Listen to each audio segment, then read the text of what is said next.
Avertissement. Les commentaires mentionnés dans Ultra Santé ne sont pas la responsabilité ou l'opinion de Télénation. La présentation de ce balado est rendue possible grâce à la collaboration de Télénation dans le confort de votre foyer. Bonne émission.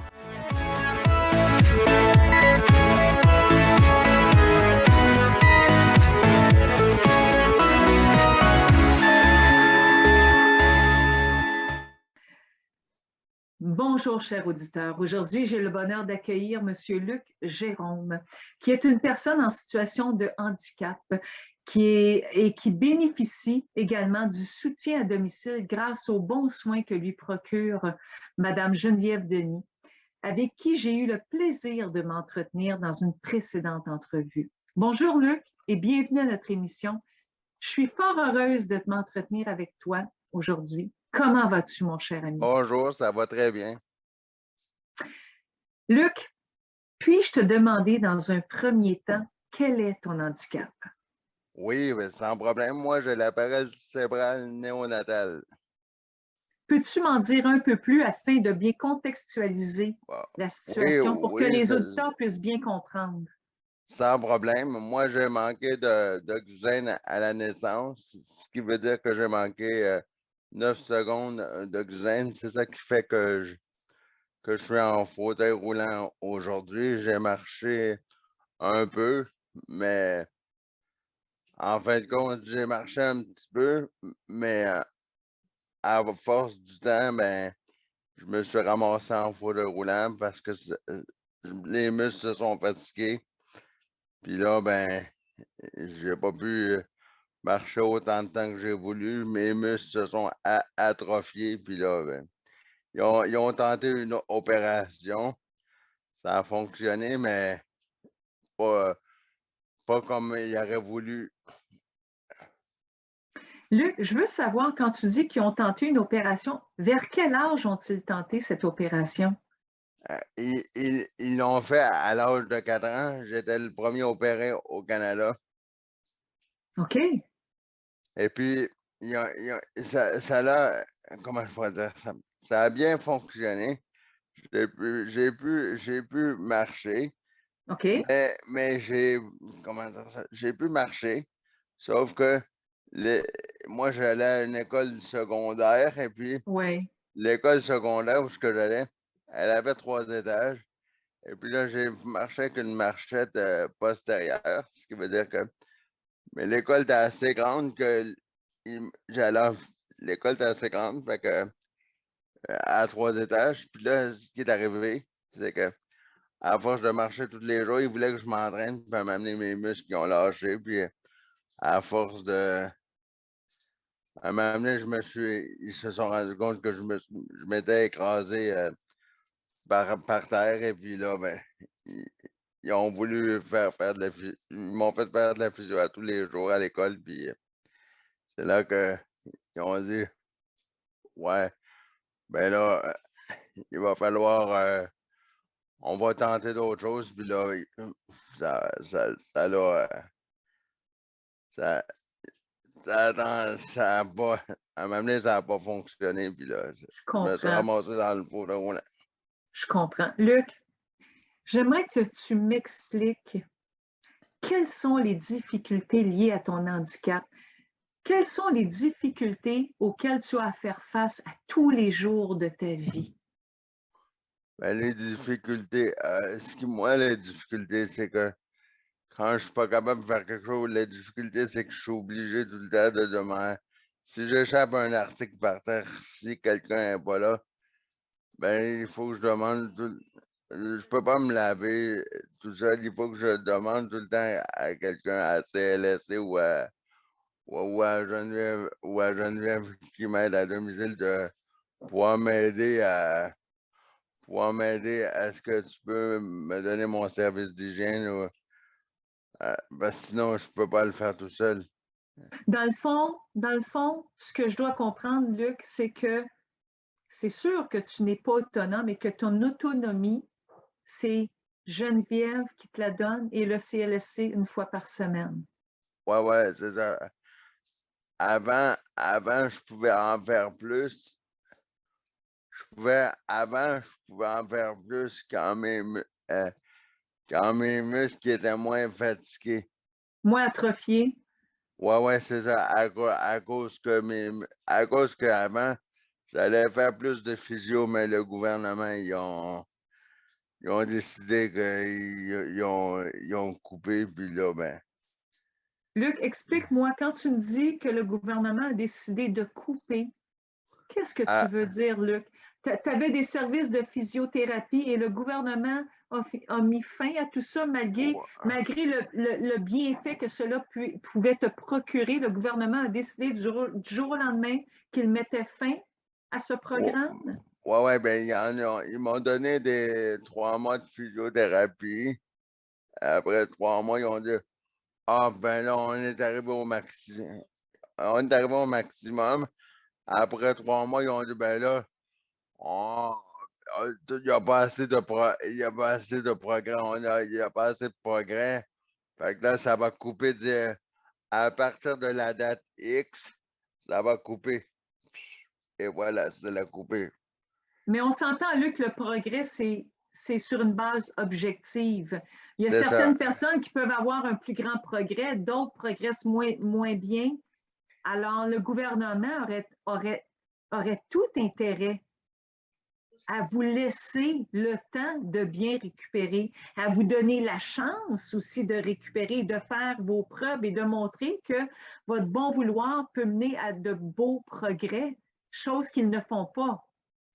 Ah, exactement, parce que moi, c'est du maintien que j'ai besoin, mais le gouvernement ne veut pas comprendre le mot maintien. Tu aurais eu besoin de la patience du gouvernement pour montrer que tu étais capable, toi aussi, de faire de beaux progrès. Ah, oui, mais le gouvernement, lui, il veut pas. La patience du gouvernement, ils n'ont pas de patience, eux, quand ça coupe, ça coupe.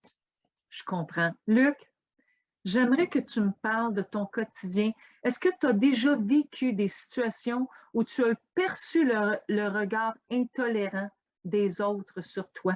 Est-ce que tu as déjà senti, Luc, quelquefois que les gens étaient impatients avec toi? Ah, oui, comme quand je vais dans un magasin, là, il y en a qui te ferment la porte ses pieds, là. Tasse-toi donc, là. Tasse-toi, là, que je passe, là.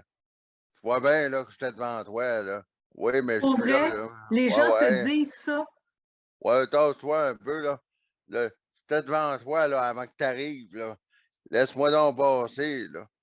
Oui, mais j'étais là avant toi, là, regarde. Ouais, mais Mais voyons donc. moi, ça va juste prendre 30 secondes, là, tu passeras après. Ouais, mais tu vois bien que j'étais déjà engagé, là, avant toi, là, dans l'allée, là. Ah, il y en a qui me passent par-dessus moi, je suis dans mon fauteuil motorisé, il y en a qui me passent par-dessus. Il y en a une personne qui m'a enjambé par-dessus la pupier. Ben voyons donc, Luc. Ah ouais, elle m'a enjambé par-dessus la pupier. Mais les gens, Luc, qui assistent à ce triste spectacle, parce qu'il y a des gens qui font la file tout comme toi, il y a pas une personne dans l'allée qui dit attention là, je m'excuse. C'est de la maltraitance que vous êtes en train de faire. Vous maltraitez cette personne, vous ne lui laissez pas le temps Ah, il y de en a faire qui, ce qu'il a à faire. Il n'y a personne qui vient à ton secours, Luc. il y en a qui lui disent, puis là, ben, quand il y en a qui lui disent, ben, ça dégringole en escalade avec des mots, des injures. Des injures. Alors, c'est pour ça que les gens, dans le fond, n'osent pas te venir en aide. Et c'est ce qui est le plus triste. Ben, c'est pas moi qui dis les injures, Absolument, quand, je sais. c'est quand, quand ça, quand quelqu'un voit ça, ben là, qui prend ma part et qui a vu l'autre, que je pointe que c'est lui qui a fait ça ou elle qui a fait ça. Ah ben la personne part, elle voit la personne, je dis ah c'est cette personne-là. Ah ben là il part après un exemple. Qu'est-ce que tu as fait là, là? oh ben là, c'était trop long son affaire, puis là, ben, j'ai parti, puis là, ben, ça part, puis là, ben, j'ai dit, j'en ai pas demandé autant, là, pour pas que ça fasse un injure, juste, il a dit, ben, moi, ça m'a insulté, ben, j'ai dit, moi aussi, mais là, pas pour insulter, mais bon. Alors, ce que je comprends, mon ami, ce que je comprends, Luc, c'est que quand les gens veulent te venir en aide, tu as tout le temps peur qu'il y ait une escalade. Alors, dans le fond, Luc Jérôme s'empêche de vivre et s'empêche d'être ce qu'il est par peur de déranger les gens. Non, non, non, moi, j'ai pas peur de déranger les OK. gens. Moi, c'est parce que si je demande à quelqu'un, puis quelqu'un voit ça, moi, j'ai pas peur de déranger les gens. Moi, c'est parce que je sais que si je demande à quelqu'un, il va avoir l'escalade après. Que la personne va voir qu'est-ce qui s'est passé, la personne va aller dire à l'autre sa façon de penser. OK. Je sais que Donc, ça je va comprends. virer au vinaigre. Je comprends. Alors, tu te limites Oui, afin de oui. pas, afin de pallier à toute escalade. Oui, oui, oui. Je comprends. Luc, j'aimerais que tu me dises, est-ce qu'il t'est déjà arrivé de subir une forme d'exclusion sociale? Est-ce que tu as déjà senti le rejet de la société? Non, moi, le rejet, je me suis jamais fait rejeter parce que moi, je prends ma place. Bravo. Moi, je prends ma place. Quelqu'un qui essaie de me... En rien, quelqu'un qui essaie de me faire de me jeter dans la bande, là, si quelqu'un qui essaie de me tasser dans la bande, ben, un coup d'épaule dans la bande, ça marche pas. Parce que moi, je me laisse pas intimider, je me laisse pas me tasser. Tu réussiras pas à me tasser parce que moi, ça marche pas, je me laisse pas parler. Tu, tu réussiras pas à m'intimider, tu réussiras pas à me tasser de gauche à droite comme tu veux. Ça fonctionne pas avec moi. J'accepte pas. Tu peux pas faire ce que tu veux avec moi. Même tu peux pas me parler tout croche comme tu veux. Il y en a qui acceptent des choses, moi, ça fonctionne pas. Mais Luc, dis-moi, d'où te vient cette force? Ah, ben, moi, j'ai toujours dit, puis là, on est en enregistrement, je vais le dire d'une manière diplomate. Euh, j'ai peut-être pas mes jambes, hein, j'ai peut-être pas mes jambes à 100%, mais, mais j'ai ma bouche à 100%, puis j'ai ma bouche à 100%, puis dans ma bouche, il y a des paroles. Puis ma bouche, je sais m'en servir quand c'est le temps de m'en servir. Luc, moi, je te connais. J'ai appris à te connaître, j'ai appris à t'apprécier. Puis, sincèrement, je trouve que tu as une force de caractère immense. C'est tout en ton honneur. Mais moi, je veux te poser une question qui m'interpelle. Tu sais, depuis 2 ans, on a vécu l'isolement. La pandémie a engendré un isolement total, non seulement des personnes en situation de handicap, mais de la société au complet. Moi, j'aimerais que tu me dises, est-ce que tu crois que le confinement engendré par la pandémie a amené les gens de la société à mieux comprendre le quotidien des personnes handicapées, puis on va se le dire, qui sont pour la plupart du temps seuls et isolés du reste de la société. Est-ce que tu crois que la pandémie a finalement fait comprendre aux gens comment vous viviez au quotidien l'isolement? Ben moi, j'espère que ça les a réveillés un peu. J'espère que ça les a réveillés un peu parce que nous, en rien, je vais dire sans rien, on a dormi un peu pendant 2 ans à pas sortir. J'espère qu'après 2 ans, au bout de 2 ans qu'on a sorti, qu'on sort au bout de 2 ans, qu'on s'est réveillé, parce qu'on peut le dire comme ça, on a hiberné pendant 2 ans. Qu'au bout de Très bien 2 ans, dit. qu'au bout de 2 ans on a été quasiment comme des ours ou un ours ça Effectivement. hiberne, ben, qu'au bout de 2 ans qu'on sort, là, ben, qui ont appris qu'on existe, puis qui vont apprendre qu'on est là, puis qu'il faut cohabiter tout le monde ensemble, là. Que vous avez votre place, vous aussi. Et oui, également, là, il faut, tu sais, faut apprendre, il faut qu'ils apprennent que c'est pas parce qu'on n'est pas sur nos 2 jambes qu'on est différent, là. Luc, C'est comme ça. sincèrement, je ne crois pas en cette différence parce que quand je t'écoute parler, tu parles tellement avec ton cœur, tu as tellement une belle âme qu'il n'y en a pas de différence. La différence physique, moi, pour ma part, on s'en fout. Mais il n'y a aucune différence intellectuelle. Il n'y en a aucune. Et je suis certaine que la société, un jour, va comprendre qu'il n'y en a pas de différence. Qui vont faire fi de la différence physique, puis qui vont plutôt optimiser leur intérêt sur l'intellect. Parce que Luc, tu es un être à part entière. Puis tu mérites, on mérite à croire en toi puis à te connaître parce que tu es tout un être humain. Moi, je veux savoir une chose, Luc.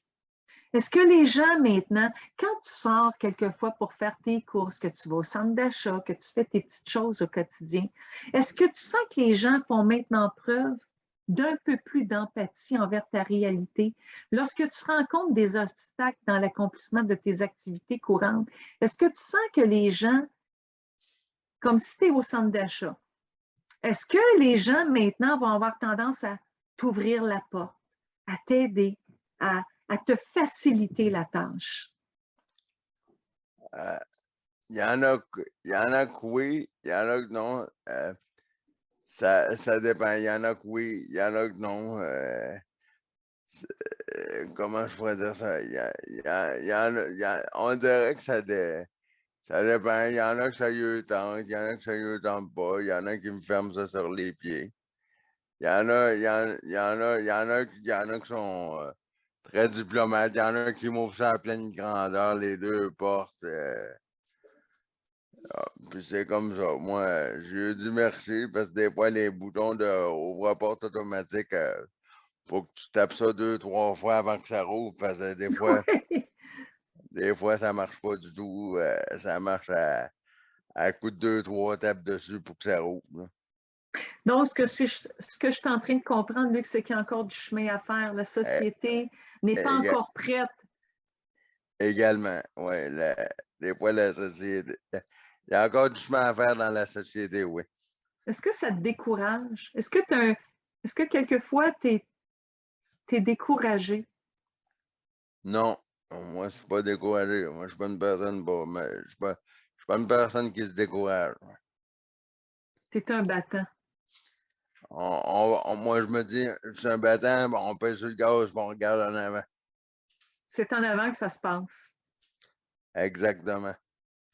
Luc, Alexandre Jolien, philosophe de profession qui souffre d'une infirmité motrice cérébrale, expliquait un jour dans un blog français en novembre 2010, pour être plus précise, que l'infantilisation est une violence coutumière que subissent trop souvent les personnes handicapées. Pour ma part, bien que cette attitude se veut plus souvent qu'autrement protectrice, conviviale et rassurante, est-ce que tu perçois l'infantilisation comme une sorte de violence ou plutôt comme un genre de non-respect de ta parole et de tes désirs? Quand les gens t'infantilisent, Luc, quand les gens veulent parler à ta place, est-ce que tu sens que c'est parce qu'ils manquent de respect envers ta parole et tes désirs? Moi, je sens juste que quand les gens font ça, là, c'est juste parce qu'ils disent juste, ah, c'est juste parce qu'il y en a qui sont trop pressés, ou bien c'est juste qu'ils disent, c'est juste parce qu'il veut dire ça, là, ou bien c'est juste parce ou bien ou bien c'est parce qu'il y en a qui pensent, ça va aller plus vite, il doit dire, il veut dire ça de même, ou, une autre affaire, comment je pourrais dire ça? Ou bien c'est parce qu'ils veulent dire aussi, ah, oh, regarde, ça va aller, ça doit être ça, là, puis bien plus vite, là. Des fois, ils doivent penser que je suis, ils doivent penser que je suis nono, ou ils doivent penser, oui, ils doivent penser que ça, des fois, ça m'insulte, mais je me dis, des fois, je me dis, quand je sais de qui ça vient, je les laisse passer tout droit, et puis, c'est Donc, est-ce comme que ça. je peux voir, tu as une résilience absolue. Tu t'en Ouais, fais moi. pas, toi, avec ce genre de choses-là. Tu t'en fais pas avec ça, toi. Non, non, moi, je me dis, quand je sais de qui ça vient, je les laisse passer tout droit. Je comprends. Luc, en terminant, j'ai une dernière question pour toi. Étant présentement dans une ère où tout va toujours plus vite et la société étant de plus en plus impatiente, qu'aimerais-tu dire aux personnes qui pensent t'aider lorsqu'elles veulent terminer les phrases à ta place? Qu'as-tu à dire à ces personnes-là? Ça prendra le temps que ça prendra, les phrases se finiront, mais qu'ils se finissent. C'est tout. Tu sais que ça, mon Dieu, tu me prends de court. Tu sais que ça pourrait faire une Moses de belles citations. C'est beau ce que tu viens de dire. Parce que dans le fond, Luc, ce que je retiens, c'est que Luc Jérôme, il prend sa place. C'est pas parce qu'on est dans une chaise, c'est pas parce qu'il n'y a aucune différence entre moi, qui est capable de se véhiculer, qui est capable de marcher, qui est capable de faire ce que je veux. Il n'y a aucune différence, dans le fond, entre Chantal Gagnon et Luc Jérôme.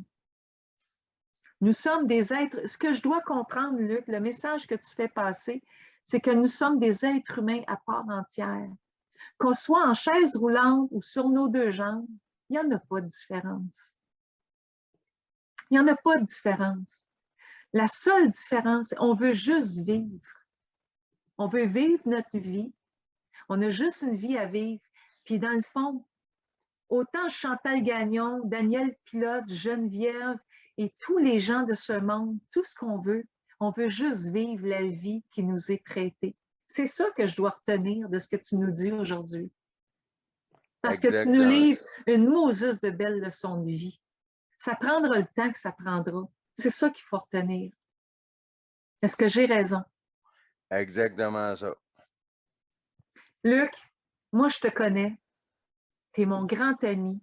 Je t'apprécie et je t'aime. Ben, Et je veux juste te dire,